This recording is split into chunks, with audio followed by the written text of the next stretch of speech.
Hi everyone, welcome to the latest edition of our video interview series. Today we are chuffed to have with us Carl Bayliss, who has an incredible title of Vice President Mobility and Home Energy of Centrica, and it's going to be brilliant. We're going to talk a lot about him and their business and where he sees the future of mobility, etc. So welcome, Carl. Great to have you. Thank you very much for giving us your time. I'm sure you're a very busy man.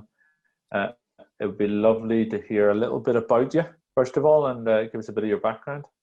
Over to you, Carl. Hi, Ed. Thanks for having me. Really good to spend some time talking through, I guess, the future and the opportunities that I'm sure are upon us as wider organisations. A bit about me. Well, I work for Centrica. I'm looking after the sort of mobility section of Centrica's sort of future planning. So we're heavily invested in time with organisations that are also looking at it. So there's a huge sort of collaborative piece that we do, and really sort of looking for this transition to decarbonised transport in the future. I also have a play around the home energy and home energy management for the future as well, whether that's in community, whether that's in new build, whether that's in retrofit solutions. But ultimately, these two worlds collide at some point in the future, and I think that's the exciting piece, particularly with electrified vehicles. I'm not, I wouldn't say I'm a utility industry expert. I would say I am an automotive veteran. I spent 20 years in the automotive world. Most recently in the electric vehicle part of it, working with Nissan and looking after the electric vehicle portfolio there, which really opened the world to what could be the future of, as you start as a car manufacturer looking to build beyond the car and seeing where the other things that go with it, i.e. Electric vehicle chargers, home batteries, solar panels, where customers become prosumers, and working on ways of how we could be part of that. And then Centrica, of course, is going the other way. So how do you move electrons further into the home, further into the lifestyle of customers? So that's my job now, but I've spent a lot of time working abroad, China, for example, Asia Pacific, Europe, of course, and the US too. So pretty much covered the globe in various guises with different organisations. So look forward to talking more about that. Brilliant, Carl. Thank you for the introduction. It's always good when we get people on here who understand the mobility space and also understand where it's come from, and also understand part of the logistics of that world as well, and then are now playing in a space that I suppose we all don't know exactly where it's going to end up. All the pointers are indicating that there's the continued adoption of EVs, whether that's in terms of sustainable transport or in fact your home will continue to grow. So brilliant to have you, Carl. I'm going to ask you a few questions that I think people will be interested in. Centrica. So Centrica is a huge organization. Some of their brands, many people will really understand. Most people will have heard of Centrica, but some of your brands like British Gas, for example, are staples of many homes in and around Britain.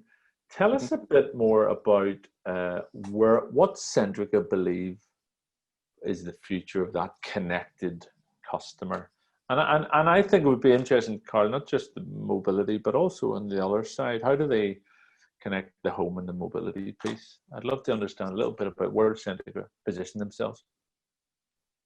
Yeah, I think the British Gas has been around since the start of time. I think certainly in many of our customers' relationships, they've been very long relationships, and understanding the importance of heating the home and then decarbonisation and sustainability agendas. It's all about customer behaviour and making sure that we're there for customers.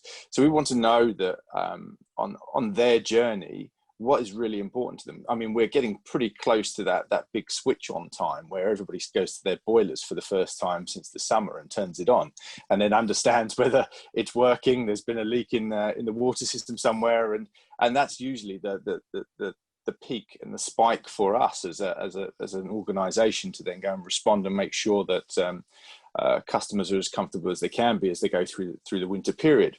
But it's much, much more than that. And I think, over the years, we've invested in multiple technologies and organizations to say, well, what happens next? We've known that the sustainability agenda is really important for a lot of our customers, and most of our customers now.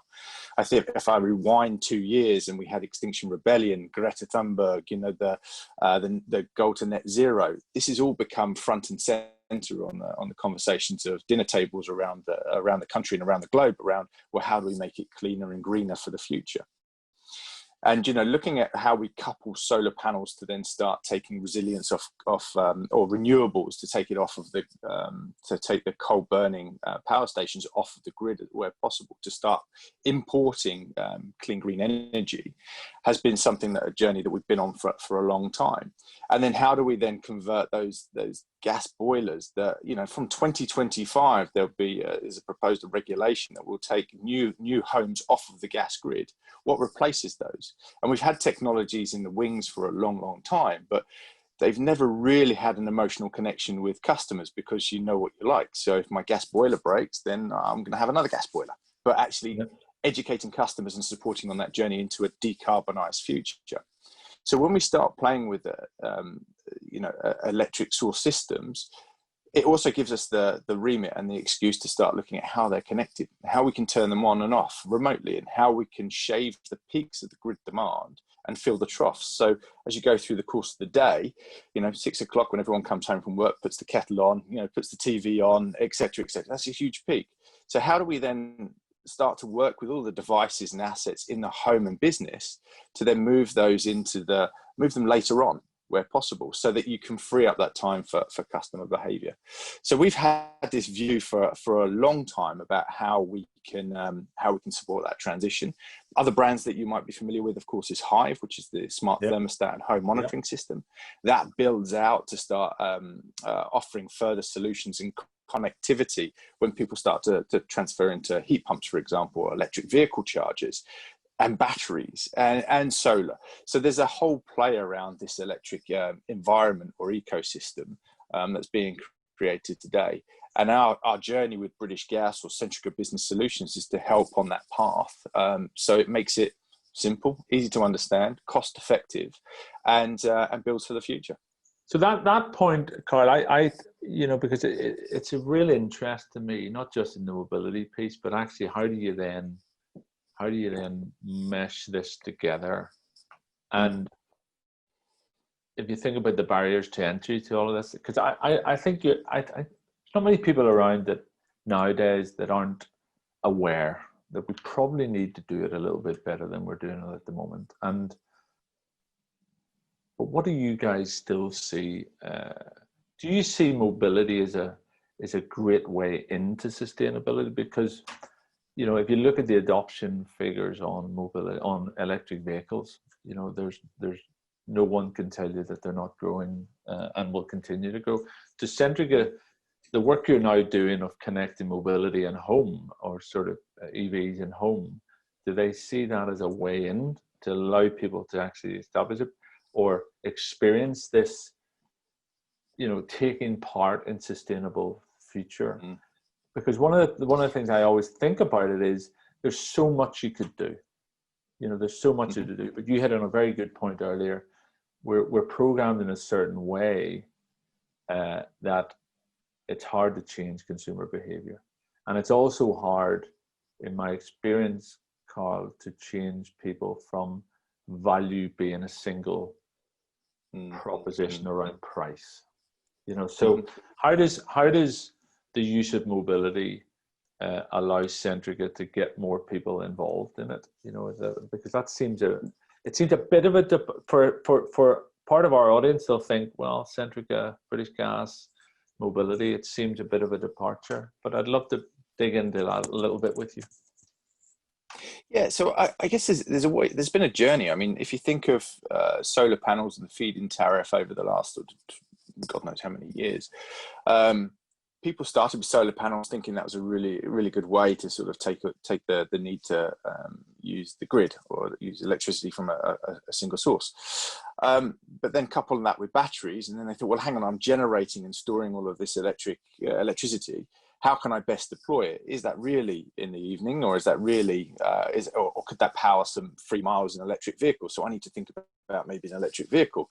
And now we've got the prevalence of EVs coming to the market, where 21 new models this year were proposed. So certainly we'll see more next year, where you've had maybe 4 or 5 core models over the last 10 years, which has put people off, because it's either a £20,000 car or a £100,000 car, and not a lot in the middle.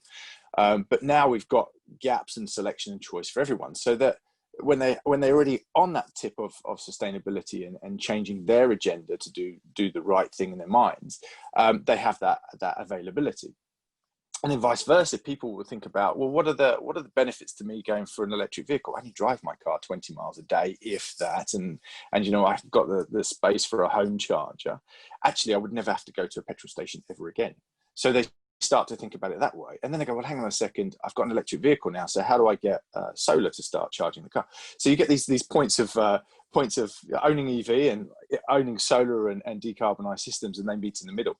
But I think what the agenda is doing for us, and what the noise around EVs, and in some ways there's no such thing as bad publicity. So all of the challenges around EV, the reports that you see that have been coming out in the last 5 years or so, not enough public charging, not enough X, Y, and Z, not enough range, and blah, blah, blah.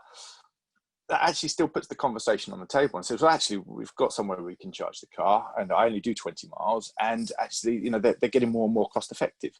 So that helps start that conversation. And you think, well, what are the other things? Well, we've always been told to turn the lights off when we leave the room, but what if we had smart bulb technology that knew when I left the room? And what if I had set up different profiles in my smart thermostat and my home monitoring system? All of a sudden, I'm starting to shave pence and pounds off of my bill with a little bit of an upfront investment.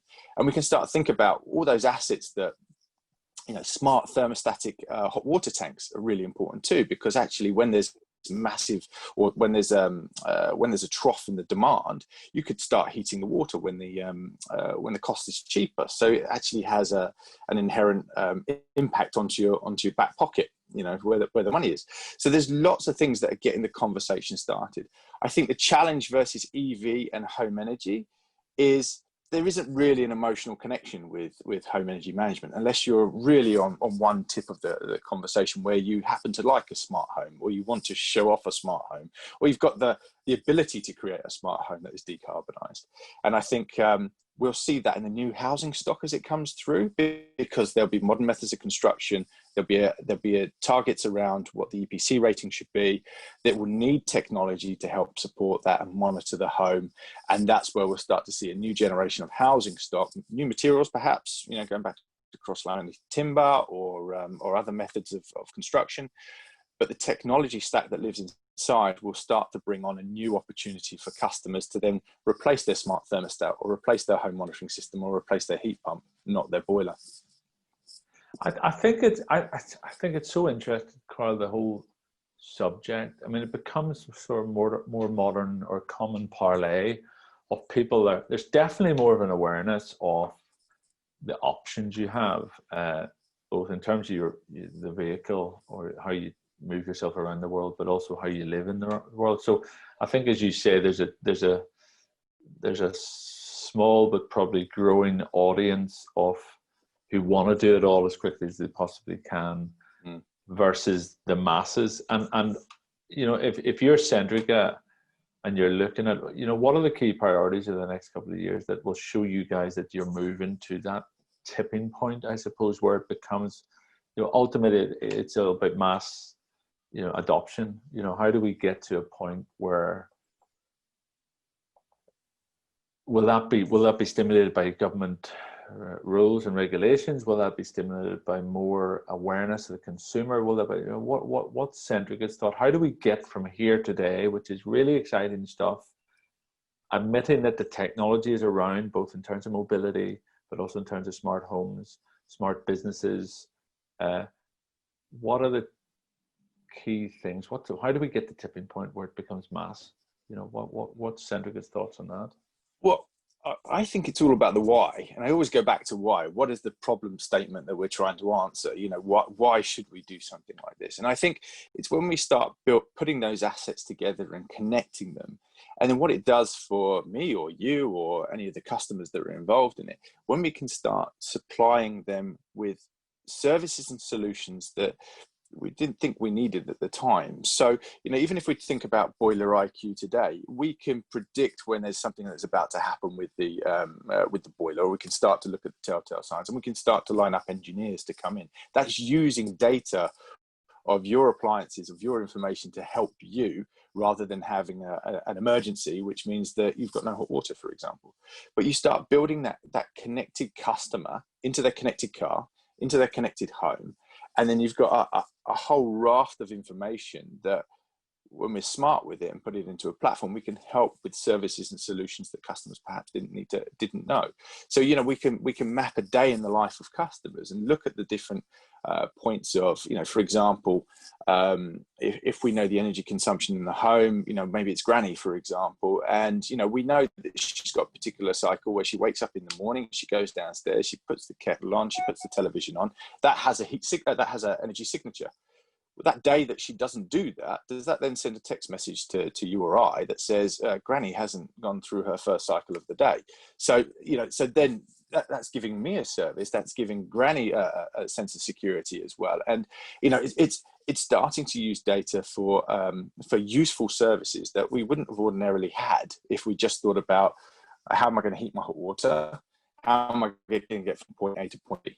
There's all these things that we can do in the background, and again, you'll be the masters of this with your products as well. But understanding when things are in use and when they're not, and then what can we do with that to create a bigger picture? Yeah, I mean, when I look at it, my home energy provider, my car, if you think traditional, how we all think about utilities businesses, because ultimately that's what Centrica. I mean, you would say it's probably not that anymore. It is much more about how we live. But I think the opportunity for the utilities providers in this approach is how do consumers think about you? Let's be really honest. The NPS scores of utility businesses over the years have fluctuated hugely, and some of that is. I often feel sorry for utilities companies, because when it's going great, it's going great, but when it goes badly, people like to talk about it. I think there's an opportunity here for utilities, big utilities brands that are much more than that now, to actually change how consumers think about them. Traditionally, the opportunities for your utilities provider to talk to you in a positive way were very, very limited. You decide on your energy provider and you get a monthly bill, and then hopefully nothing goes wrong. Actually, what you guys and guys like you are doing, I think, is an opportunity to change the face of how we think about these big organizations, that can really enhance the way we live, because that's what it can do. I mean, if you can take energy from the sun to heat your home and drive your car, and I mean, surely the opportunities to communicate with consumers become very different, and you start to have these advocates, people that actually understand fully what you're trying to do. I think there's some way to go, because the masses are still but if you look at what's happening with EV vehicles, look what happens with sustainable energy. I think we're on an exciting path forward. So tell me this: what do you think? The last question, Carl, and I really appreciate your time. Take London. What do you think it looks like in 30 years' time? What do you think? How smart can London be compared to some of the other cities in the world? Give us a couple of things you think will be. Well, let's go a bit further, right, Carl? Let's go 2040. What do you think we'll be doing? Tell us about mobility and tell us about home. I'm really glad you asked me that one, Ed, because we've just finished a project on 2030 and just about to start 2040. I mean, smart cities. The initial grounding for 2030 is a lot of the proof of concepts that are already existing today. Whether you look at New Zealand, Canada, Abu Dhabi, around the world, there are pockets of innovation that are showing us a way of how the world could be. Now, there's going to be, so I mean, it's really exciting. You're talking electric ferries to get from point A to point B, velocopters to get you across high-rise buildings across the, I don't know, Hong Kong Harbour, for example. But there are elements that are already existing. We know we've got maglev trains in China and in other parts of the world. But well, I noticed actually the first ship today is crossing the Atlantic, or they say it's a ship. It's not really a ship. It's an autonomous vehicle that's crossing the Atlantic today. Exactly. Sailboat, yeah. So it's already starting. But I think what's going to be really exciting is watching the journey of linear evolutions, right? So they started life as a car park, for example. And they've been there. Think about the Barbican in central London, for example. We're working with NCP on the way that they can start to make their, but help them accelerate their EV journey. So how does that then start offering different services and solutions for their customers, which in turn become our customers or other energy customers, to be able to then reap the rewards? But that's going to be a journey of conversion from maybe it's not so many layers of underground car park, maybe it's a mass battery, which then helps to provide resilience to the local network and the local commercial and retail areas around that particular car park. We think about the cars in the city, so we've got the ultra low emission zone, which will then start to push out, and so you've got a ring around London where it could almost be geofenced. The cars that go in essentially will have to be EV vehicles. So is there an opportunity for park and ride, where you come down the M4 and you park up on the outskirts of the ultra low emission zone, you swap into an EV and you commute around for the day, then you come back out, swap cars and off down the motorway again in your internal combustion engine. But your mission within the day has been zero emission. And I think that's something that's really exciting. And I think we're seeing that with, pop-ups of charging hubs. I think we're seeing the repurposing of existing buildings. I think we've seen local authorities have got a real agenda about how they create more accessible public charging or semi-public charging infrastructure. So I think we're going to see this change already. I think there's going to be a massive shift based on net zero around the new home build, which is what I mentioned a little bit earlier. But I think we'll also start to see more homeowners start thinking about options rather than replacing with a gas for gas, thinking about gas and a heat pump plus solar. And I think we'll have that stimulant from regulation and legislation. And I think there'll be enough of a bow wave of public support and pressure to tap into those life moments to push us forward. So 2030 will start to look like that. Yeah, I think you're spot on. The piece on mass adoption is, unfortunately or fortunately, to whatever way you look at it, the consumer price becomes a big factor. And there's an interesting report came out about the actual cost of ownership of EV. Some of the dealers saying it's not being costed properly.